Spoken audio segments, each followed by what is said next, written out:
Alors, bonjour à tous. Ce cours-ci est la section chapitre 9 dans votre manuel. C'est la théorie des collisions.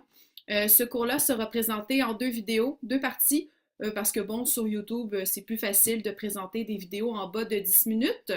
Donc, en ce moment, vous avez normalement en main, dans le fond, le document, le PowerPoint vide avec des notes à prendre. C'est sûr qu'au niveau de mes explications, au niveau de la vidéo, je vais essayer de parler quand même relativement rapidement pour faire en sorte que vous puissiez prendre des notes. Cependant, je vous invite quand même à stopper la vidéo lorsque vous en avez besoin pour être capable de prendre les notes adéquatement. Donc, c'est parti! En théorie de la théorie des collisions, bon, forcément, il faut parler des collisions telles quelles. Donc, vous avez trois types de collisions possibles. Il y en a certaines qui s'appliquent bien en chimie, d'autres moins. Donc, on va quand même les regarder. La première collision possible que vous pouvez croiser, soit en chimie, soit en physique, soit dans la vie de tous les jours, c'est les collisions inélastiques. Inélastique, qu'est-ce que ça veut dire? Ça veut dire que lorsque vous avez la collision entre deux objets, l'énergie cinétique est perdue sous forme d'énergie potentielle. Le meilleur exemple qu'on peut donner avec ça, ce sont les accidents de voiture. Donc voilà, dans les nouvelles, généralement, quand il y a un accident, surtout au niveau des adolescents, on dit, bon, la vitesse était en cours, blablabla, bla, bla, bla, bla, par rapport à l'accident.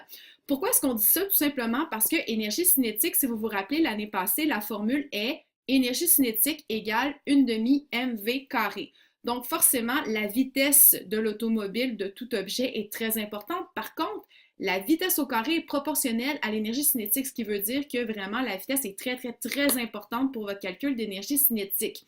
Par rapport à ma collision, qu'est-ce qui se passe? Ben là, lors de l'impact, qu'est-ce qui va se passer? Bien, le froissement de la tôle va faire en sorte que l'énergie cinétique sera transformée en potentiel et c'est ce qui fait en fait que ça va protéger les occupants dans la voiture.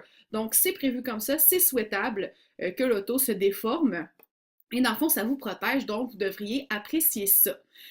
En termes de chimie, ça va vraiment être intéressant ça, parce que bon, mais en fait, non, généralement en chimie, ça va être plus ou moins intéressant parce que l'énergie cinétique perdue en énergie potentielle, si les molécules, à chaque fois qu'elles se frappaient, perdaient de l'énergie à chaque fois, on se ramasserait avec un point où est-ce que l'énergie serait de zéro, donc c'est pas vraiment admissible ceci. Donc, c'est plus pour en physique, les collisions inélastiques, ça va moins nous concerner.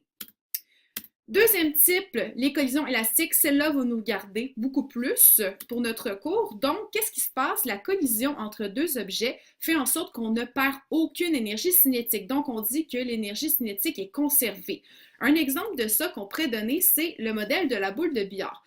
Comment est-ce qu'on peut représenter ça? Tout simplement, quand vous frappez la boule, vous l'envoyez sur le triangle et à ce moment-là, l'énergie, le mouvement est communiqué d'une boule à l'autre et c'est ça qui fait que si vous avez un bon mouvement de baguette et que vous frappez avec assez de force, normalement, vous êtes capable de briser le triangle de manière adéquate.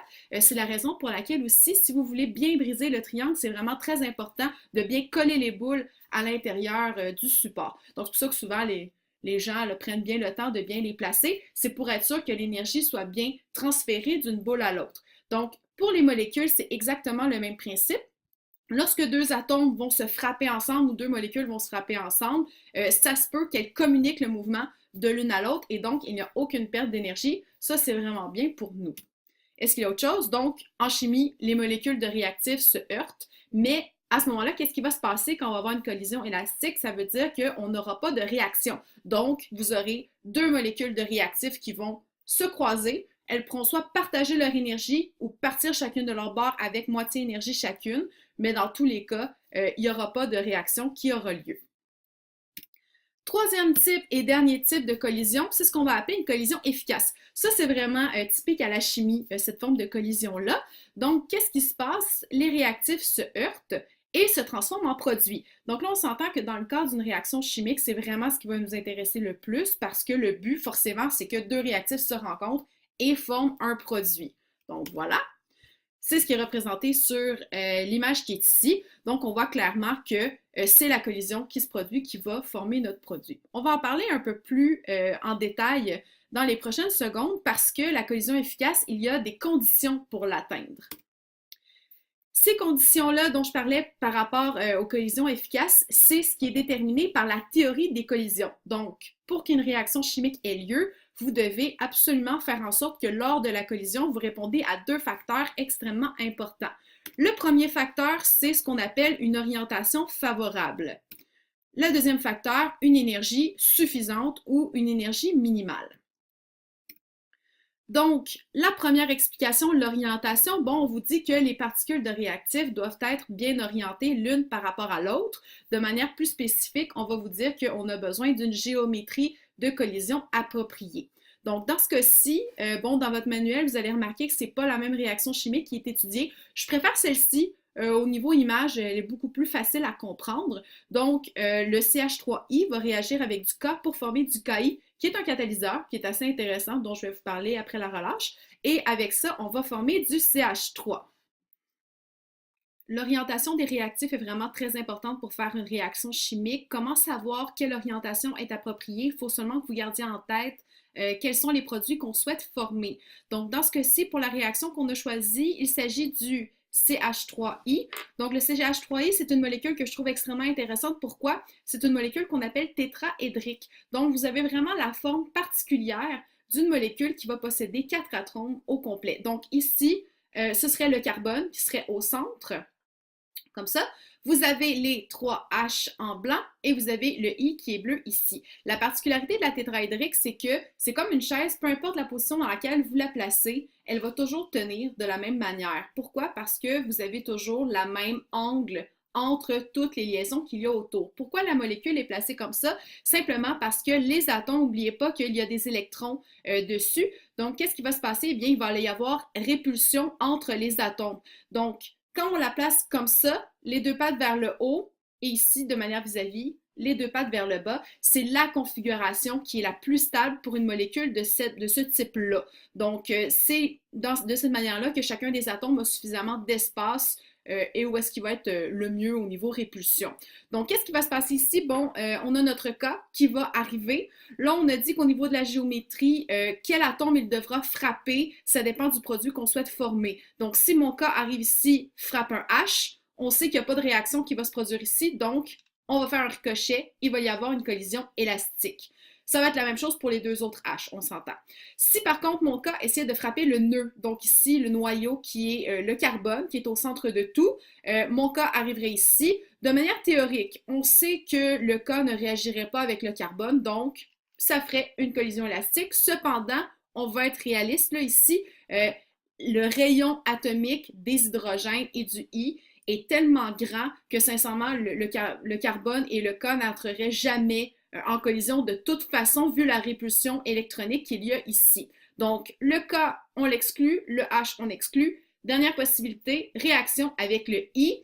On sait qu'on veut former du KI, donc ce serait logique que l'orientation soit favorable pour ça. Le K va s'approcher, il va se lier avec le I comme ceci. Ce qui est avantageux avec cette molécule-là, c'est qu'on a une idée précise de ce à quoi le complexe activé va ressembler. Donc, on a dit qu'on ne pouvait pas savoir ce à quoi le complexe activé, on ne pouvait pas l'isoler de manière à être capable de voir sa configuration réelle. Cependant, dans ce cas-ci, vu qu'il y a une seule collision qui est favorable, forcément, la molécule du complexe activé devra ressembler à ça.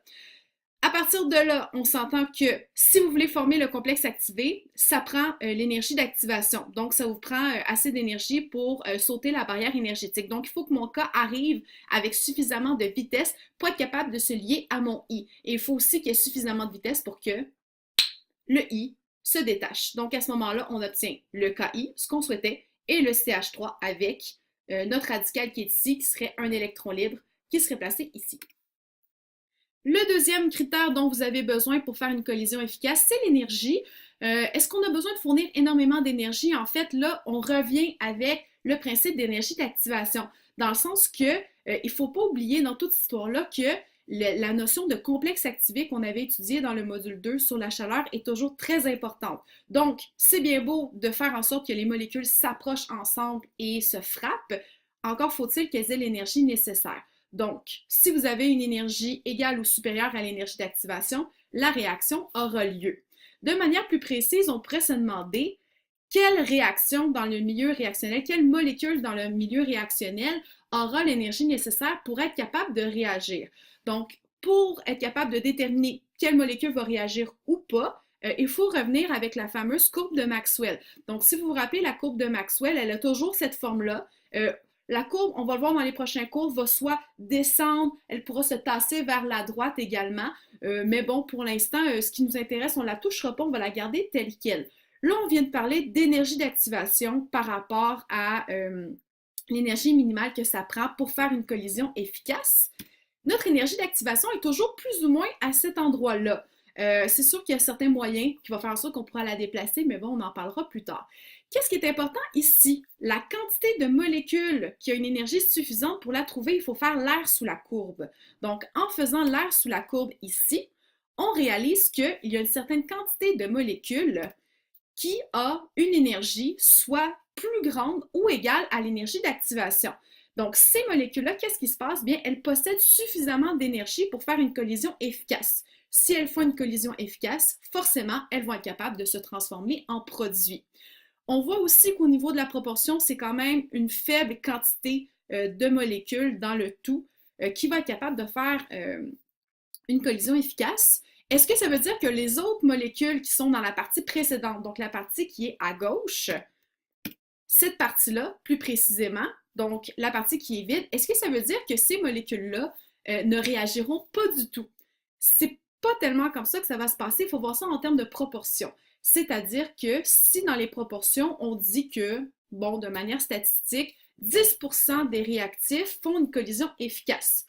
Bien là, 10% réagit, se transforme en produit. De ce qui vous reste, 10% va réagir, va se transformer en produit, etc., etc., jusqu'à ce qu'on arrive à la fin de la réaction. Donc, éventuellement, tous les réactifs vont finir par avoir l'énergie nécessaire, mais on voit que quand on parlait de réaction fluide qui se fait en continu sur plusieurs minutes, c'est bien expliqué par la courbe de Maxwell parce que ça ne fait pas juste les réactifs, boum, ça réagit, ça fait des produits. C'est pas tellement comme ça que ça va se passer. En fait, c'est vraiment de dire que petit à petit, une certaine proportion de réactifs va se transformer en produit jusqu'à la fin de la réaction.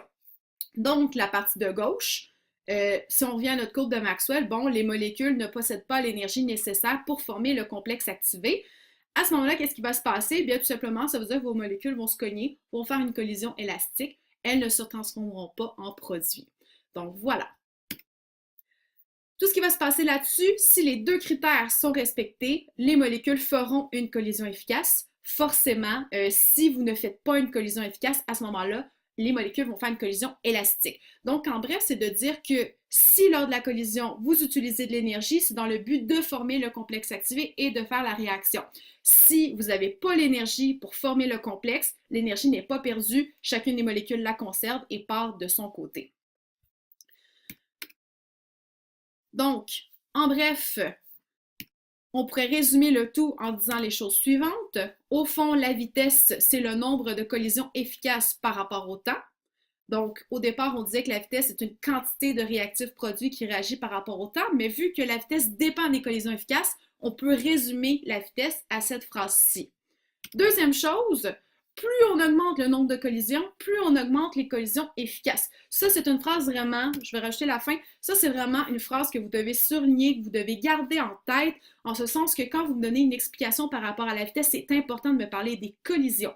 Donc, si une réaction chimique a lieu, ça veut dire que vous avez eu une collision efficace. Forcément, si vous augmentez de manière globale le nombre de collisions, le petit 10% dont on parlait tantôt va forcément augmenter lui aussi. Si vous augmentez les collisions efficaces, la réaction ira plus vite.